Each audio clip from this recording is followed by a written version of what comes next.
বঙ্কিমচন্দ্র চট্টোপাধ্যায়ের বন্দে মাতরমে 150 বছরের নয়া নির্দেশ এবার কেন্দ্রের। বিশেষ সরকারি অনুষ্ঠানে গাওয়া বা বাজানো হবে বন্দে মাতরম। বন্দে মাতরমে 6টি স্তবক গাওয়া বা বাজানো হবে। 3 মিনিট 10 সেকেন্ডে গাইতে হবে বন্দে মাতরম। বন্দে মাতরম গাওয়া বা বাজানোর সময় দাঁড়াতে হবে। জাতীয় সঙ্গীতের আগে গাইতে হবে বন্দে মাতরম। সিনেমা হলের মতো জায়গায় বন্দে মাতরম বাজানোর সময় দাঁড়াতে হবে না, এটাও স্পষ্ট করে উল্লেখ করা হয়েছে নির্দেশে। বিশেষ সরকারি অনুষ্ঠানে গাওয়া এবং বাজানো হবে বন্দে মাতরম। বন্দে মাতরমে 6টি স্তবক গাওয়া বা বাজানো হবে। 3 মিনিট 10 সেকেন্ডে গাইতে হবে এই বন্দে মাতরম। বন্দে মাতরমে 150 বছরে নয়া নির্দেশ এবার কেন্দ্রের। বন্দে মাতরম গাওয়া বা বাজানোর সময় দাঁড়াতে হবে, দাঁড়ানো মাস্ট। বিশেষ সরকারি অনুষ্ঠানে গাওয়া ও বাজানো হবে এই বন্দে মাতরম। বন্দে মাতরমে 6টি স্তবক গাওয়া বা বাজানো হবে। আমরা এই পুরো বিষয় নিয়ে আরো কথা বলে জানবো। রাজীব রয়েছেন আমাদের প্রতিনিধি এই মুহূর্তে আমাদের সঙ্গে টেলিফোন লাইনে। রাজীব, বন্দে মাতরমে 150 বছর পূর্তি উপলক্ষে একাধিক আয়োজন আমরা দেখেছি, আর এরই মধ্যে কেন্দ্রের যে নয়া নির্দেশিকা যে জাতীয় সঙ্গীতের আগে এই গান গাইতে হবে এবং দাঁড়ানো মাস্ট, কি বলা হয়েছে এই নির্দেশে?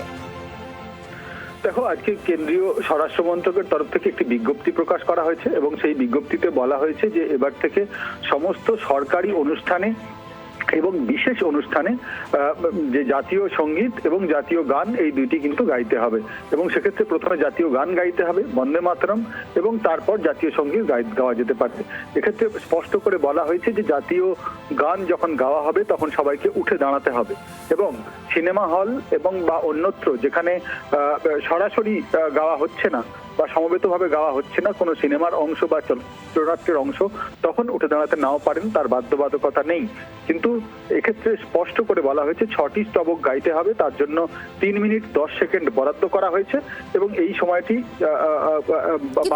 ইম্পর্টেন্ট একটা যখন নির্দেশ দেওয়া হচ্ছে তখন মানে সাদা পেপারে কেন, কোনো রকম সিল নেই কেন, কোনো রকম সই নেই কেন, এই নিয়েও তো বিতর্ক।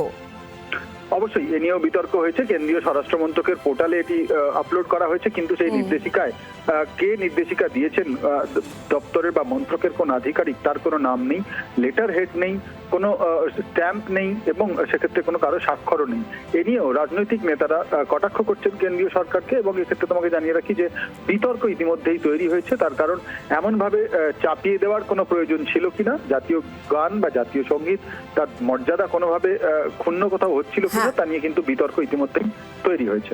ধন্যবাদ রাজীব আমাদের সঙ্গে টেলিফোন লাইনে থাকার জন্য। আর এই পুরো বিষয় নিয়ে ইতিমধ্যে রাজনৈতিক তরজাও তুঙ্গে, কে কি বলছেন শোনাবো।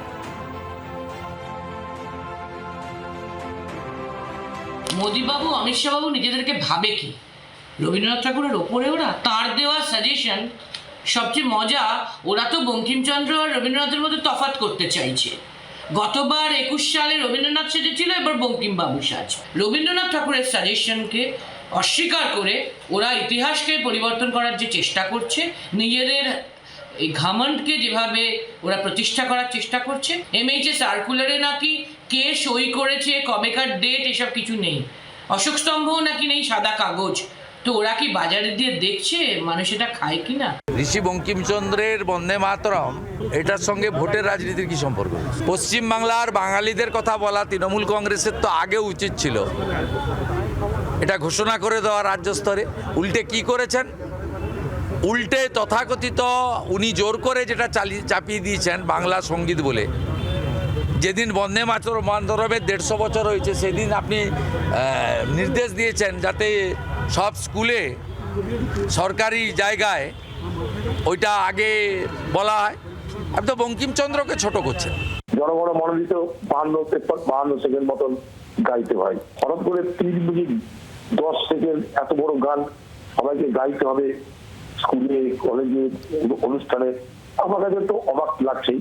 এতে 6টা স্ট্যান্ডার গাইতে যদি আমাকে বলা হয় তাহলে আমাকে আবার প্রাইমারি স্কুলে ভর্তি হতে হবে। একে তো সংস্কৃত ভাষা, আর এতে আমাদের দেশের কি প্রভূত পরিবর্তন হবে আমার জানা নেই। এমন কিছু করা উচিত না যে কোনো একটা ধর্মের মানুষের পক্ষে সেটা মানাটা কঠিন হয়ে যাবে।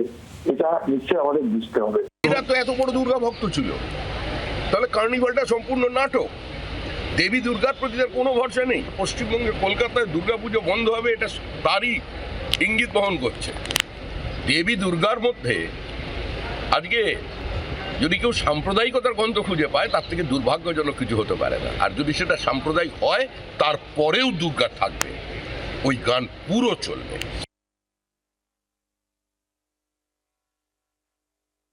কারা আমাদের দেশপ্রেমের পাঠ শেখাচ্ছে, কারা বন্দে মাতরম ছিল স্বাধীনতা সংগ্রামীদের বীজ মন্ত্র, মন্ত্রমোদের সঞ্জীবন বন্দে মাতরম। ব্রিটিশের খোঁচর হয়ে স্বাধীনতা সংগ্রামীদের যারা ধরিয়ে দিত তাদের নাম বিনায়ক দামোদর সাভারকর, যে ছত্রে ছত্রে মুচলেকা লিখেছিল যে আমি সারা জীবন ব্রিটিশ প্রভুর অনুরক্ত থাকবো। সেই সাভারকরকে যারা ভারত রত্ন দেওয়ার প্রপোজাল আনছে, তারা যখন বন্দে মাতরম নিয়ে বড় বড় কথা বলে, তাদের মুখ কোনটা আর মুখোশ কোনটা আগে সেটাকে ডিফাইন করতে হবে।